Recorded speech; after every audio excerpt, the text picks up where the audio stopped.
эрүүл мэндийн алба, орчин цагийн анаах ухаан үүсч өгсөний 100 жилийн энэ өдрүүдээр болж байна. За энэ 100 жилийн тэмдэглэлийн өнгөрүүлэх хүрээнд бид бүхний нэг санаачны зохион байгуулж нэг ажлуудын нэг нь бол өнөөдрийн нээлттэй хийж байгаа манай эрүүл мэндийн салбарын цахим орчин дахь виртуал зургийн, фото зургийн музей үзэсгэлэн юм байгаа. За бид нар салбарынхаа өмнө туусан 100 жилийн түүхийг хойч үедээ заавал өвлүүлэн хадгалуулах ёстой. Энэ бол бид бүхний үүрэг. Тэгээд орчин цагт бол бүх юм цахимжсан байна. Тэгээд хүмүүс гар утсан дээрээ, смарт утсан дээрээ зураг авдаг.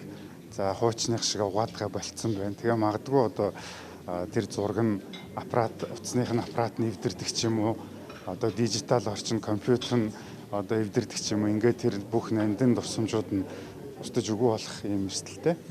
Тэгээ бид бүхэн энэ хойч үедээ энэ бүх түүхэн зургуудыг хадгалж үлдээхийн тулд ийм виртуал зургийн үзэсгэлэн байгуулах санаа гаргаад өнөөдөр ингээд зохион байгуулж байна. Тэгэхээр бид нар өнгөрсөн 100 жилийн хугацаанд манай салбарын түүхэн хөгжлийн фото тэр хизээж давтагдчихгүй тэр фото мөч агшныг бүгдийг захимжуулаад энэ музейдээ байршуулсан.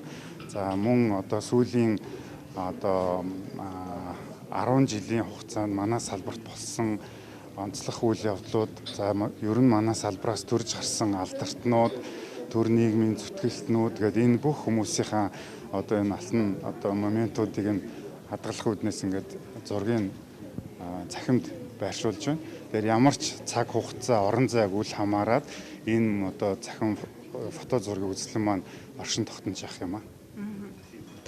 За орчин цагийн анагаах үүссэн хөгжсөний 100 жилийн хойгоор манай эрүүл мэндийн салбар олон үйл ажиллагаа зохион байгуулж байгаагийн нэг нь бол энэ виртуал үзэсгэлэн байгаа. За энэ үзэсгэлэн маань яг 90 жилийн хойгоор 10 жилийн өмнө эрүүл мэндийн яам зургийн ном, цомгийн ном гаргаж ирсэн бол энэ жил бол цахим хөгжилтэй холбоотой виртуал үзэсгэлэн нээж байгаа нь өөрөө онцлог болж байгаа. Тэгээд энэ виртуал номын багтаамж нь өөрөө ямар байдаг вүлээ те хэвлэлд ямар зардал гарч ирдэг вүлээ. Тэрийгэ бодвол энэ үзэсгэлэн маань бол олон онцлог давуу талыг агуулж байна. Нэгдүгээр энэ маань орон зай үл хамааран дэлхийн аль ч өнцгөөс цаг хугацааны хамааралгүйгээр үзэх боломж бүрдэж байна. За мөн энэ үзэсгэлэнд маань маш олон тооны дэвшилтэт технологи, онцлогоо эмчилгээ болон онцлог үйл явдлуудыг оруулж чадсанараа бас онцлог болж байгаа.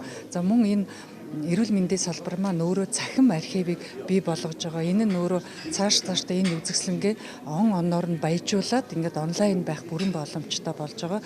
За архивын хувьд ч гэсэндээ бид цахим архивыг бүрдүүлж чадсан ийм онцлог үйл ажиллагаанууд болж байна гэж бодож байна.